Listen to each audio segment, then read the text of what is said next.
All right, welcome to this podcast, Making Me Thirsty. This is episode 36. This week we have with us, she's the co-host of a popular podcast dedicated to Taylor Swift, Good for a Weekend. And most important to us, since September of 2018, she is the woman behind the very popular Seinfeld Twitter account, No Context Seinfeld, at Casual Seinfeld. Kressie, thanks for joining us, Kressie. Yeah, thank you for having me. I'm super excited. Kind of nervous, actually. I realized recently that I haven't spoken to strangers in a long time because I work from home. Like, I even know all the cashiers at Trader Joe's.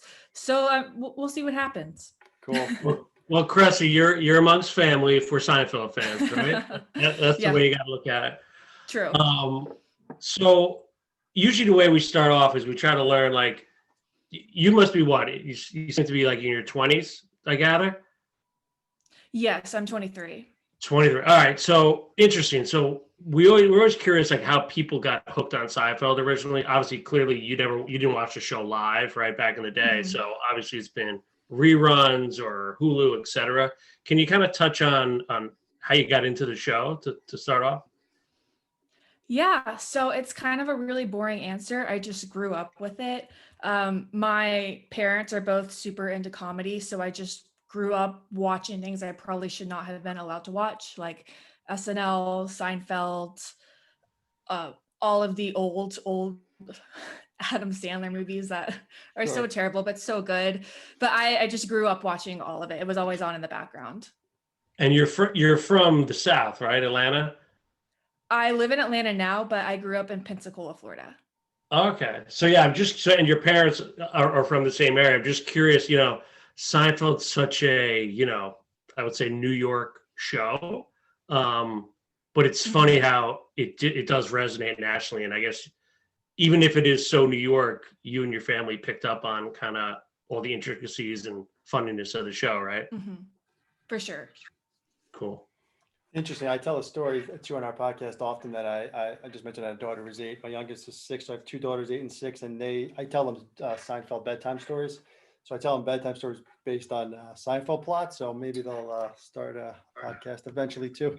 But so you started watching it then. So I guess what stuck out with you. We like to kind of find out what kind of fan people are, based on what seasons they like or what episodes they like, what characters, things like that. Maybe you could just tell us some of your favorites or least favorite seasons or episodes. Mm-hmm. Yeah, so I was thinking about it today, and I think season 3 is my favorite. All right. There are just so many good classics. Yes. I watched The Limo today, and it just ages like fine wine. Wow, we got to say we are blown away by that. I love it. 3 Keep going. Give more. Yeah, give us more. Limo, of course. Yeah, 3 is between 3 and 5 for us. For me, anyway. I usually flow between 3 and 5, but I love hearing someone loving 3 because 3 is prime Seinfeld. So go on. What do we got? The Limo. There's ton in season 3. The phone, the phone messages. No, that's season 2 actually. The Red Dot is season 3. The Alternate Side, season 3. The Pez dispenser is 3, right? Too. The Pez dispenser, that's one of my favorites. You got hand, you're going to need it. Excellent. I'm pretty sure that's 3. Yeah, that's 3. Yep. That's in our top 50 of all time. I had it in the 30s and O'Hara had it in the 60s. So it landed in the top 50. But yeah, that's great to hear. Well, you know why it's more great to hear is like young fans. Yes, exactly. Young fans we talked to recently lean towards the later seasons. Well, I think it's because they watched those live. I think you're actually a little younger than some of the younger fans we talked to. And you really didn't watch any live, I'm assuming, right? If you're in your 20s. No. Yeah, so you didn't watch anything live. You went in. I didn't understand it either. I did not know what the contest was. I didn't know what the mastermind domain was. It took a long time for it to set in. But when it did, that was like a long payoff, a decade. To figure out what it meant. Right. That's pretty funny.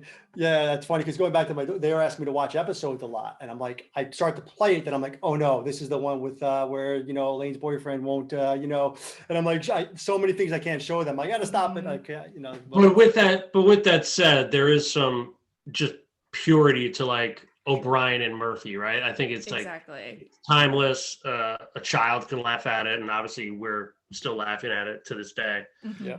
So That's awesome to hear. Season 3. Very cool. That makes me very happy. But so from there, like you watched with your parents, September 2018, you started the handle. So that was 3 years ago. Were you in college? Like tell us how that whole thing came about. Yeah, so I was, I think, a junior or maybe a senior. I graduated in May of 2019. And basically, I love all of those no context accounts. I'm just a sucker for them. I love them. I love seeing screen caps of all of them. All my favorite shows, I look up and see if there's an account that exists. And there wasn't one for Seinfeld. So that's pretty much why I made it. There just wasn't one yet. But I'm really glad I did, because it actually ended up getting me a job in Atlanta. Yeah, let's hear about that. We saw that tweet you made. We were going back through your timeline. How did that come about? Yeah, so after I graduated, I pretty much begged on the Seinfeld account constantly, maybe 2 or 3 times a day, like, hey, someone give me a job. Someone please give me a job. I just graduated. And this girl DM'd me and said, hey, I don't know about any opportunities, but I'm in this Facebook group that's about marketing women of Atlanta. Maybe you should try that. So from her invite of this private group, I went on there and I submitted a resume, and a headhunter found me, and now I have a job as a writer. So it's all because of Seinfeld. Wow. Very good to hear. Congrats on that. That's awesome. Thank you. And yeah, so the account, just to touch on that a little bit, because that's obviously what caught our eye. Very popular account. We love it, obviously. Are you going on there? Because I don't know how these things work. I don't know if there's like if you're just do you create those? Do you have them in a folder somewhere? Is there a script involved, a bot? I mean, is that just all you? Because it's really impressive, whatever it is. I'm just curious how it all works. Thank you. So there is no method. I don't use any apps like Hootsuite or anything. It's just kind of whenever I remember the account, I get on there and I tweet something. I have a big folder of Seinfeld screen caps saved on my phone. Or if I'm watching it and I see a line that I really like, I'll pause and I'll screenshot it. I do get a lot of DMs too, but not a lot of them always work out, because it's usually the super, super popular episodes that I've already done a million times. So your kind of goal is to not repeat. They're kind of like a Grateful Dead set list or something like that. I try to, and I try to retweet the old ones, so I'm not reposting it, but I mean, it happens. Sure. Right. Because there's 168 episodes, right? And you've tweeted quite a lot. Yeah. So you mentioned like you'll do a screenshot. It might have text on it or might not. Is there any rhyme or reason? Or actually, your first one I'm curious about. Do you remember your first one? I don't. What is it? It's the Kramer with Jerry and the blood. He says, "You got 3 pints of Kramer in you, buddy." Yeah, that's a good one. Who knows why I chose that to be my first one. And like you mentioned season 3, like are you organized in that sense where you're like, I'm a little out of balance here. I've done a ton of season 3 because I know I love it, but like what's the goal? Like it's interesting, like you're just doing pictures.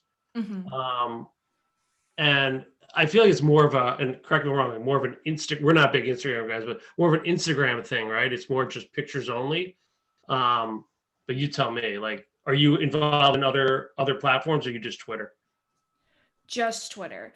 But I try to stick with screen caps, because whenever I don't do that, I get like 100 replies that's like, that's not out of context. This is in context. Like, yeah, what is freaking out. And I'm like, what does that mean? Down. Hold on, like, that's a good question. We're old, we're 20 years older than you, so maybe it's a generational thing. What does the no context even mean? We were talking about that before you came on, and we were trying to understand, I guess, what that means. Maybe you give us some context on that no context. Yeah. We're a little out of the loop.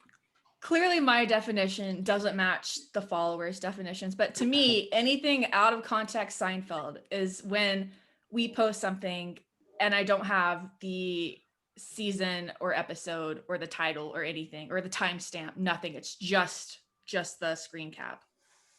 Oh, that's what it is to me, because it doesn't really tell you anything about the scene, what season it's in. To me, that's out of context, but sometimes that's wrong, apparently. I don't know how other people define it. Right. So I see, my idea was that there was no context because you're not like replying to someone and you're not giving any like setup. Like you said, there's nothing, it's just a picture. So I Mhm. guess it sort of makes sense. Yeah. I mean, the thing about Seinfeld is out of context is still funny, I guess, is Mhm. kind of also the twist on it, maybe. I don't know. So what was the big? We were following kind of the timeline. I think like a year in, you hit like 9,000 followers, and you were like super happy. Like, what was the big bump? Like, where were the big bumps, and did you notice them? Was it like specific pictures, or like I don't know, could have been around Festivus, whatever. Like, was it? Do you remember like how you just exploded as far as followers happened?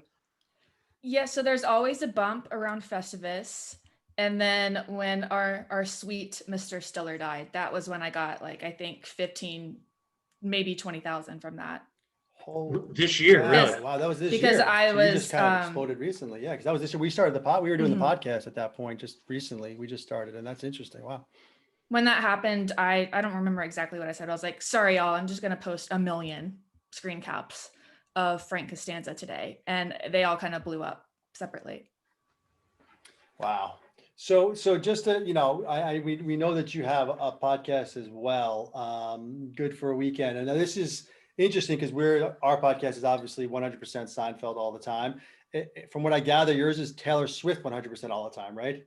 Yes, correct. So to me, those are worlds colliding, obviously, to use a Seinfeld term. I mean, do you find a lot of crossover? Like a lot of your friends in your age group and living in Atlanta, in your 20s, are you seeing a lot of people in your circle that are Seinfeld fans as well? Or are you kind of an outlier? I'm curious to kind of get that perception.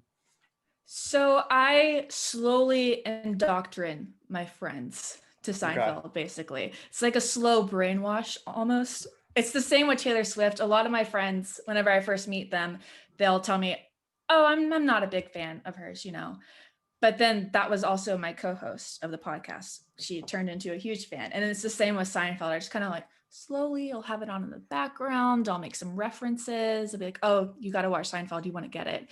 And I'm slowly just morphing everyone around me into bringing Seinfeld back.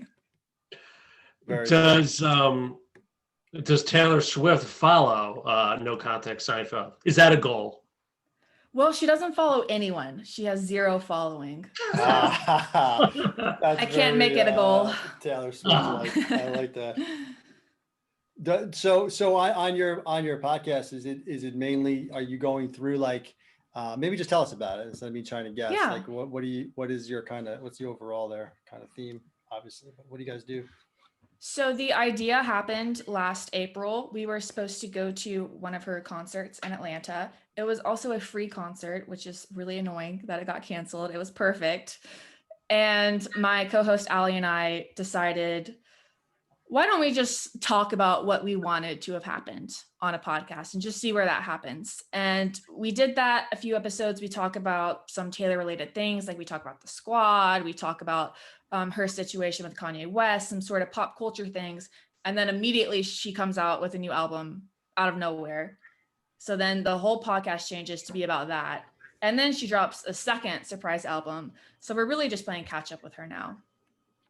Well, that's timely, changing man. That's a everything. sign for you. That's a I timely know. sign for you that you started it right when all that stuff was going down. That's cool. Those albums dropped at midnight, by the way. All right, I remember that. Yes, I had to stay up. It was hard.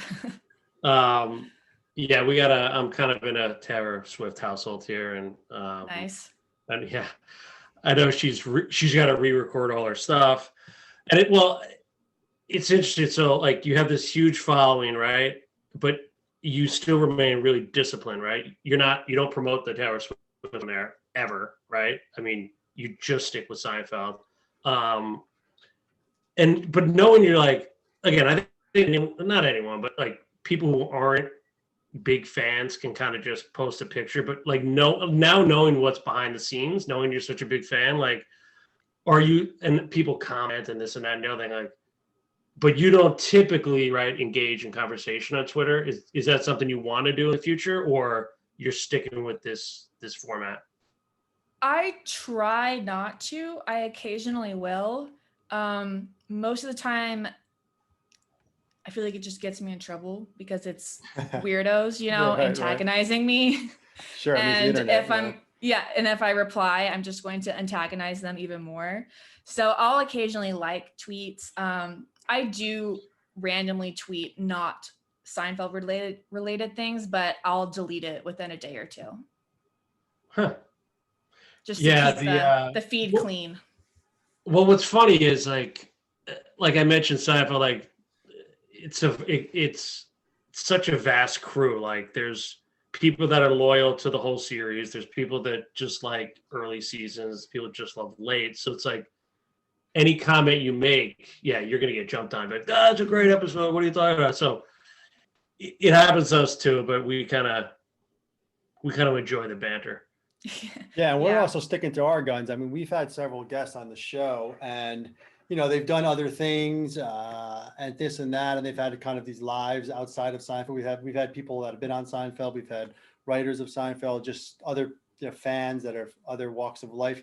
Either way, we were constantly getting like, why don't you ask him about this or that? It's like, we're sticking to Seinfeld. That's all we're going to really talk about. That's what the show is about. And we get some slack for that too. You were saying you're trying to, ease your friends into it. Do you start with like a season 3, the limo, or are you showing them like yada, yada, yada? That's a question I'm curious on, because, we like your first answer of season 3, but it might not be for the masses who your friends, I'm not assuming, but they might, if it's harder to get them involved, you might want to bring him in with a yada, yada, yada, and then throw the limo at him. I don't know. Just curious what your tactics are there. I always start with the contest. Okay, Always. that's a good Crowd one. That's pleaser. a real good one to start with. Yeah. I don't think anyone dislikes that episode, whether you're a diehard Seinfeld fan or not. Yeah, it's That's a hard good not call. to have that in your top 5. I mean, it's Larry David's favorite episode, so I mean, you can't go wrong there. Well, how about this? What because good Seinfeld fans, we love the good and the bad. What are some of your least favorite? Oh, I have a controversial answer. Go ahead. I don't know how y'all are gonna feel about We like this. controversy. Go ahead. Let's hear it. I don't care for the soup Nazi. Oh, you're fine with us. That's I right just- up our alley. You're talking It's to just so overrated. I Yeah. hate that that's one of the few episodes that people like jump to when you think of Seinfeld, because We they're just ranked so much more wittier things, course, hundreds yeah. probably than Well, that's that about where we episode. have it. 100 we had it at. Yeah, 98 it's just- it ranked for us. And I don't know why it stuck. O'Hara had a 110. I had it Mm-hmm. 86. And the only reason why I took 86 and we went back and forth on the rankings is the schmoopy gets me a little bit, but I feel like schmoopy could have been anything. It didn't have to be in the Soup Nazi, but because Yeah. it was, I got a few laughs out of it, but we totally agree. I'll let O'Hara elaborate because he hates the Soup Nazi just as much. Yeah, again, like from Soup Nazi was season 7. Yeah, it's season 7. So It's it's kind of the Larry decline David is for still me. there, but it's still declining. It became very cartoonish, very gimmicky, like. But it's funny. Like if we post something like yada yada or Soup Nazi on Twitter, that gets the most traction. Because it's just like clickbait, like for the general fan. But I think you're spot on. Like we know you're a good fan. Season 3. You convinced us, man. I mean, you convinced us.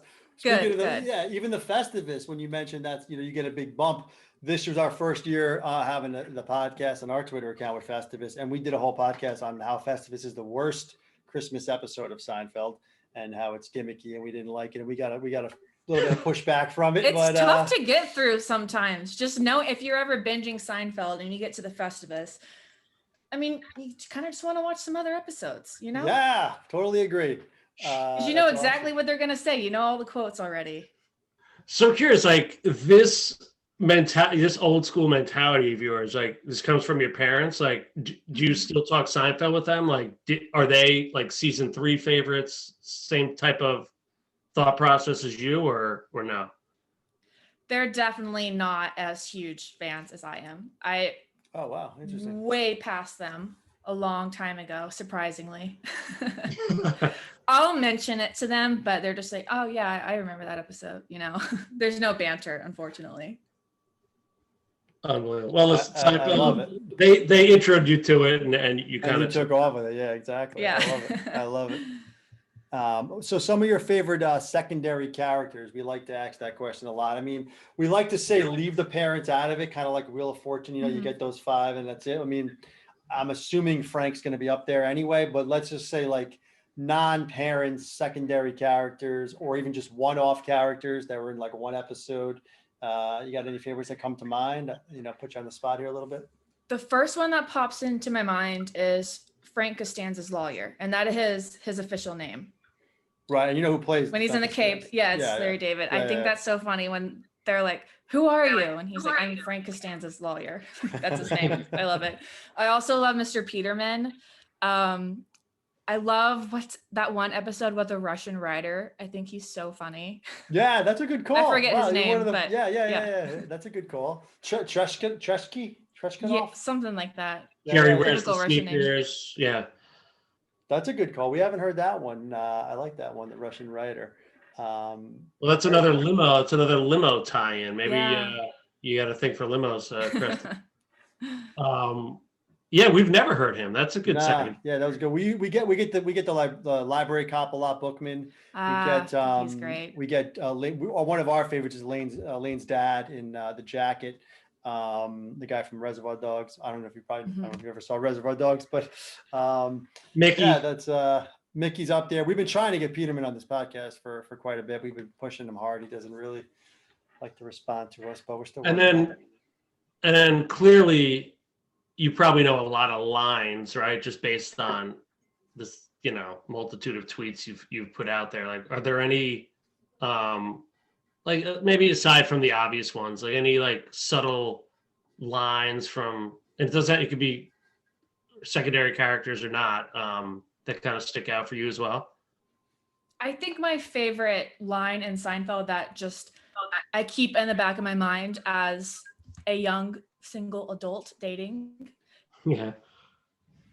is when it be someone like me, I hate myself. I think about that a lot because I have dated people a lot like me, and that quote will always pop in the back of my mind. Solid. I like that when Jerry, I came along and set myself off my feet, and then he finds out that he doesn't. That's a good one. That's solid. I like it. So do you, as it's been 20 years since me and my co-host here have probably been single, but what is that like compared to now you're watching Seinfeld like in their world? I mean, you're talking about people. So one of the things I like to say about the show is it spans time in an interesting way, because the first episode, Jerry answered the phone saying, "If you know what happened in the Mets game, don't tell me I taped it." Right? He VCR'd the Met game, which we can relate to because we used to do stuff like that too. And it ends with the cell phone walk and talk. So it ends with like cell phones just starting. So everything that happens in the world of dating in their world is foreign to, I would assume, someone of your age. As far as it's really just the technology that changed, though. It's not what they're doing or the situations they're in. They're probably exactly the same, like the phone message being left and having to switch a tape. You don't understand that, but you understand a voicemail, or you know what I'm saying? So I'm just curious if there's any like parallels of being a single person, like you said, out there dating and watching people doing it in the 90s. If you're like, oh, that makes sense. You're like, what is this? You had to wait for a payphone to call a girlfriend at the Chinese restaurant? I don't understand. Like, I don't know. I've rambled a little bit. It makes me kind of jealous, especially with like the VCR episode. Like, that's so great. You can't do that now. Once you leave a voicemail, it's there forever, and they can keep it forever. They're not going to tape over it. Or just little things like that. Like the episode where George is ignoring that woman. It's my ringtone. Believe it or not, George isn't at home. Okay. Like, believe it or not. Yeah, you can't do that's that. my ringtone. But like, you can't just ignore someone. Right. They know that you're ignoring them. They know that you're online. So it just kind of make me jealous of that period. Yeah, Those were great times. A better time. I mean, I guess. I mean, I used to. We're going through a midlife crisis here, though. Maybe that's why we're saying. Chris, I used to tape these episodes. Yeah, I got VHS as a Seinfeld in my basement right now. But I would stop right as a commercial happened, so there'd be no commercials. Insanity. Yeah, but that's the thing. The show still resonates, and it's great that it's resonating with you. So we're totally happy about that, and like just super pumped that you joined us tonight. We love your handle. Yeah. Keep up the good work. Hopefully we'll get you to 32,000 followers after this. What for someone like me, I only saw the Taylor Swift documentary. I don't even think I know one song. Give me like a quick, sell me like you would sell your friends on Seinfeld about what I'm going to get if I get one of her albums. Well, she's got 9 and they're Okay. all super different. Where do you So, start? So if you're starting me off with the contest in Seinfeld, where are you starting somebody off with Good question. trying to ease into it. Like I do the same thing with my friends who maybe don't like the Grateful Dead. Let's say you try and find a medium ground. What would be the Taylor Swift sort of nobody hates it? It's like the can't go wrong. I think her most critically acclaimed album, and my favorite album, is 1989. That one's sort of a crowd pleaser. That was also the time when she was everywhere. You couldn't turn on a radio station without hearing Shake It Off, Style, Blank Space, just all of those. It was definitely overexposure, but it was a good album. So I think that would be a good place to start if you wanted to. But if you don't like pop music and you prefer country music, she's got some of that too. If you prefer folk music, she's got that now for some reason, which I love. Cool. That's cool. She spans the whole music spectrum. Awesome. So it's hard to recommend. No, I got you. No, that's good to hear. I didn't realize that she had different genres too. So what inspired y'all to start this podcast? Yeah, so I mean, like we talked about it in the first episode, but we were watching it live. I guess season 2. What was that? Like 7th grade, I guess, something like that. And we were talking about it a lot. So we've obviously been fans of the show since then and always refer to it and quote it and all that kind of stuff. And then this pandemic hit and I'm like, we got to do something. And I just texted him, like, let's do a Seinfeld podcast.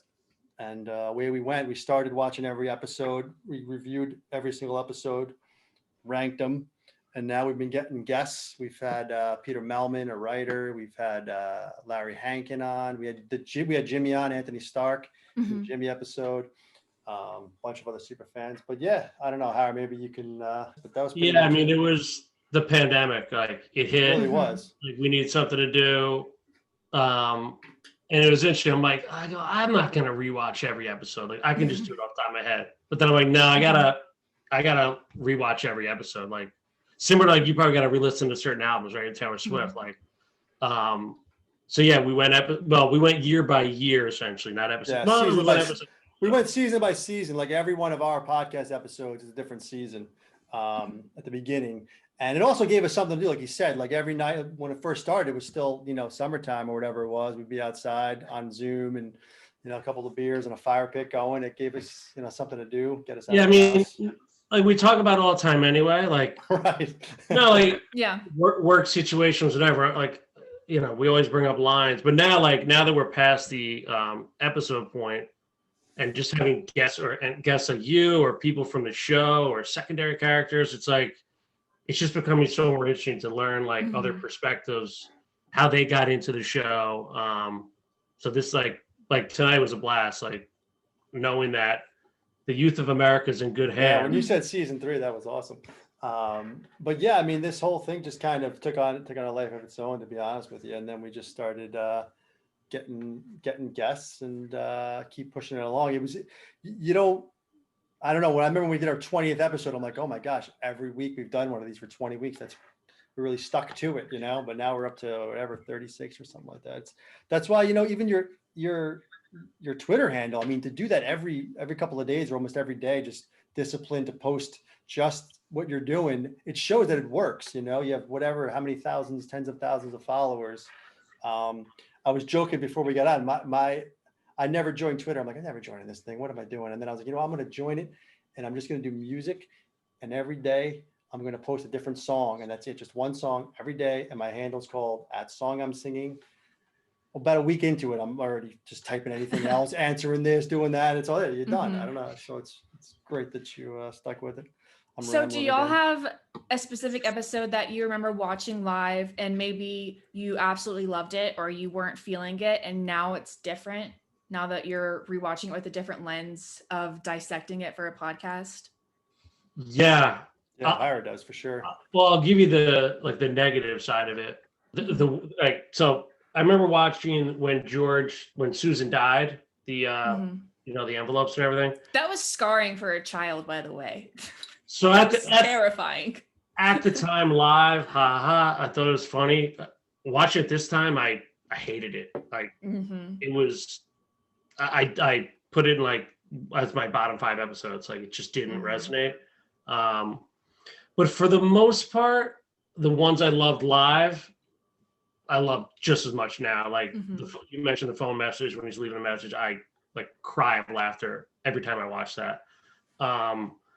Yes, but it just reinforced. And some others have like peaked up. Like, God, it's funny. Like our top 50, I could redo that tomorrow, and like the 50 could go down to 8. You know, like those top 50 are so strong. And then we had the guy from the airport episode, if you remember that, JFK Honolulu, like one of my favorite lines of all time. The baggage handler. Just such a small line. Mark Christopher Lawrence. So those episodes continue to shine, but it was the reverse. Like the ones that I did like, I like less now. I don't like anything more than I like live, if that makes sense. Gotcha. I'm kind of the same way. I don't think nothing jumped out. And to almost to a fault though, I refuse to move any because of the sentimentality of liking them when they were live. Like the limo, the red dot, like these ones, you know, the phone message landed number 1 for us just because of just that. You just remember watching it live, and that sticks with you as you start ranking these things. And did y'all read sign language? Did you yes, guys have? I got it right here. Do you guys have interesting thoughts about it? You're talking about this one? It's just the series. Yeah, exactly. Well, yeah, that's all it is. Yeah. I mean, this is just jokes. I haven't read that yet. Yeah. I mean, I didn't get through it all either, but yeah. What's your thought on Jerry? Like, do you watch his stand-up? Do you like his stand-up? Or you're just a show fan? I like him as a person. I do acknowledge he's got some faults, but I saw him live, and that was definitely one of my favorite live shows I've been to. And I've seen a lot of the greats like Steve Martin and John Mulaney. Nice. I'm just like from the set or like from the cast. Has anyone engaged or like messaged you from what you're doing? Like main characters, secondary characters, like anybody famous hit you up from your Twitter stuff? I don't think so, but I never tag them or anything. I don't want to bug them. Well, Larry Charles follows you though, I think, right? Larry Charles follows you. So he does? Yeah. I didn't know that. Yeah. I have all of the notifications turned off for it because it will make me stay glued to my phone. That's smart. I was wondering about that because we were talking about so they're completely off. Like, you must, because we don't get as many, and I'm like trying to answer them and look at them all this stuff. I can't imagine having as many. It's you just gotta turn it off, I guess, right? Yeah. At that point. So I miss a lot of DMs and stuff. But that's cool that he follows me. We'll have to check it out. This is very cool. We really appreciate you coming on. You got anything else you'd like to share or anything you want to like let anyone know that's listening to this? I know we talked about your podcast and hopefully this us talking about followers did just remind me of something that happened to me on the account that feels a lot like a Seinfeld episode.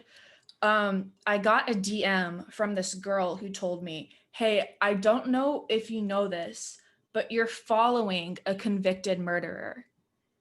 What? Because whenever I first made the account, I just followed back like the first 300, 400 people, not even paying attention to who they were.